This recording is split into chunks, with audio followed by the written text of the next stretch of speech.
नमस्कार, मैं अर्चना और आप देख रहे हैं हंगामा टाइम। इस समय हम लोग हैं बलरामपुर हॉस्पिटल में। जिस तरीके से शासन प्रशासन दावे तो बहुत करता है कि हर मुहैया कोशिश करता है लोगों की समस्याओं के समाधान करने के लिए, लेकिन ज़मीनी स्तर पे कितना सरकार और शासन प्रशासन लोगों की समस्याओं का समाधान कर सकता है या कर रहा है, ये आप देख रहे होंगे हर समय टीवी चैनलों पर।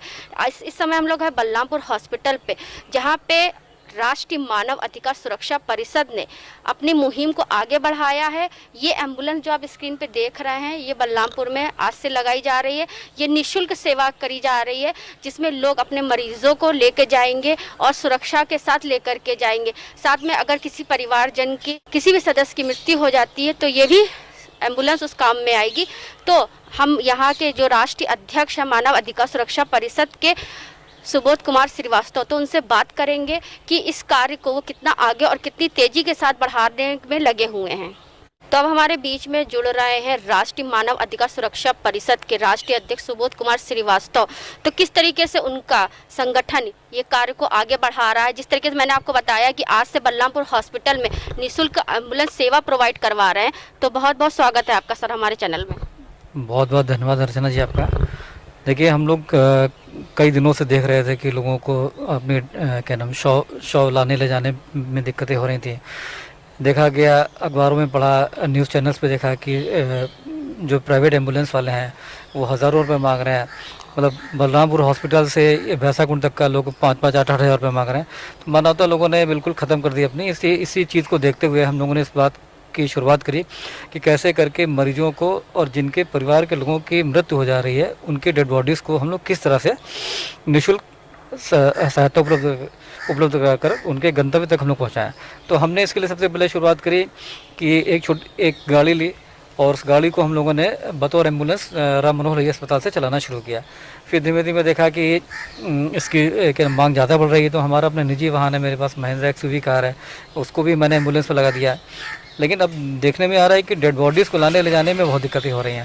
तो मैंने फ़िलहाल बलरामपुर हॉस्पिटल में एक परमानेंट तौर पर एक मारुति वैन को एम्बुलेंस में हमने कन्वर्ट कराया है। उसको हमने यहाँ पर डायरेक्टर साहब को आज सौंप दिया है। इसमें डेड बॉडीज़ यहाँ से निःशुल्क जहाँ पर भी जिसको ले जाना होगा वहाँ तक पहुँचाई जाएंगी। तो यानी कि एम्बुलेंस आपकी रहेगी, ड्राइवर इनका रहेगा? नहीं, ड्राइवर, एम्बुलेंस, फ्यूल सब हमारा रहेगा। ये निःशुल्क सेवा है और निस्वार्थ सेवा है। हम लोग सरकार से, अस्पताल प्रशासन से कुछ भी हम लोग चार्ज नहीं करेंगे। इसका पूरा खर्चा संस्था वहन करेगी। Driver, fuel. घंटे के लिए रखा गया है कि कुछ सीमा दी गई है? नहीं, अभी सुबह 8 से लेकर रात में 8 बजे तक। यदि आवश्यकता पड़ती है तो रात में एक ड्राइवर और कर दिया जाएगा, तो बाकी की सेवा रात में चलेगी। तो सिर्फ लखनऊ में सुविधा आप प्रोवाइड करवा रहे हैं कि अन्य जगह पर भी करवा रहे हैं? नहीं, फिलहाल अभी लखनऊ में ही सुविधा है ये, ठीक है। अन्य जिलों में धीमे धीमे करके जैसे हम लोग संपन्न होते जाएंगे, अन्य जिलों में भी हम लोग इसको शुरू करेंगे। जैसे बिहार में भी सुना गया था, बिहार में भी आपके संगठन ने बहुत अच्छा कार्य किया, उसके बारे में थोड़ा बताइए।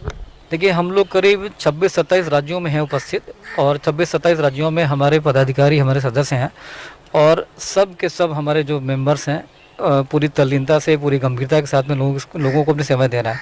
सासाराम जिला एक पड़ता है बिहार में, वहाँ पर एक हमारे गोविंद मिश्रा जी हैं। उन्होंने वहाँ पर एक कोई बहुत बड़े व्यापारी थे अग्रवाल साहब, उनकी डेथ हो गई थी। उनकी फैमिली ने उनकी बॉडी को क्लेम करने से मना कर दिया। उन्होंने कहा आप इनको जो है उसमें ऑर्फेन में, अनाथ में आप इनको जो है इनका दाह संस्कार कर दीजिए। तो ये खबर छपी अखबार में। इस खबर को पढ़ करके हमारे जो गोविंद जी हैं वो अस्पताल के, उन्होंने जाके बॉडी को क्लेम किया और संस्था की तरफ से, राष्ट्रीय मानव अधिकार सुरक्षा परिषद की तरफ से उन्होंने उनका दाह संस्कार किया। इस बात की प्रशंसा हुई और दुर्भाग्य की बात यह है कि उसी के अगले दिन उनकी पत्नी की डेथ हो गई। मतलब जो अग्रवाल साहब थे व्यापारी, उनकी पत्नी की डेथ हो गई। उन्होंने उनका भी दाह संस्कार किया और सबसे इसमें खूबसूरत बात ये रही कि उन्होंने पूरा विधि विधान से, जो सनातन धर्म है उस धर्म के विधि विधान से जो भी खर्च आया उन्होंने खुद वहन किया और अपने हाथ से दोनों पति पत्नी का उन्होंने अंतिम संस्कार किया। सबसे खूबसूरत बात ये रही इसमें। आप लोग तो मानवता की तरफ बहुत सारे कार्य कर रहे हैं, लेकिन इस जो कोरोना महामारी चल रही है इसमें बहुत लोगों की मानवता मर गई है। जैसे सरकारी बोली बहुत सारी सुविधा मुहैया कर रहे हैं, लेकिन जो बीच के लोग हैं वो ऐसा क्यों कर रहे हैं सर? देखिए, कुछ लोगों का धर्म पैसा हो गया है, सिर्फ पैसा पैसा पैसा। लेकिन जो लोग सिर्फ जैसे मैं यहाँ पे एकदम क्लियर कर दूँ, जो लोग ऑक्सीजन की कालाबाजारी कर रहे हैं, जो लोग दवाइयों की कालाबाजारी कर रहे हैं, जो इस आपदा को अवसर में बदल करके जो पैसे कमा रहे हैं, उन सब की आत्मा मर चुकी है और मुझे तो लगता है कि उनको धरती पर रहने का अब कोई अधिकार भी नहीं है। ईश्वर को उनको उठा लेना चाहिए। अब अपनी बात कंप्लीट करता हूँ मैं। उसमें क्या है कि जो लोग इस तरह की काला बाजारी करके धन कमा रहे हैं, उनसे ये पूछा जाए कि ये धन तुम्हारे किस काम आएगा? धन से प्राण बचा लोगे?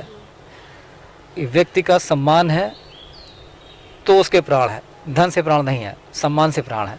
और अगर धन से प्राण बचने होते तो कितने धनाढ़ लोगों को मैंने मरते हुए देखा है इस महामारी में। लोग पैसा रखे रहे, पैसा करोड़ों रुपए देने को तैयार थे कि उनके परिवार वालों की जान बचा ली जाए, डॉक्टर उनकी जान नहीं बचा पाए। तो मेरे हिसाब से पैसा उतना महत्वपूर्ण नहीं है। आदमी को मानवता, लोगों की मानवता दिखानी चाहिए, लोगों की दुआएं लेनी चाहिए, उससे प्राण बच पाने की संभावना है। मेरे हिसाब से पैसे की कोई आवश्यकता नहीं, पैसे से प्राण नहीं बचा पाएंगे। तो ये थे हमारे साथ में राष्ट्रीय मानव अधिकार सुरक्षा परिषद के सुबोध श्रीवास्तव, जो कि राष्ट्रीय अध्यक्ष है। तो जिस तरीके से आप देख रहे हैं यहाँ पे निःशुल्क सेवा उपलब्ध कराई जा रही है आज से। तो दिन में 8 बजे से लेकर के रात के 8 बजे तक ये सेवा उपलब्ध रहेगी। तो ऐसे ही लोगों को आगे से आगे बढ़ करके एक दूसरे की सहायता करनी चाहिए और लोगों की मदद करनी चाहिए। इसी के साथ मैं अर्चना आपसे इजाज़त लेना चाहूँगी। धन्यवाद।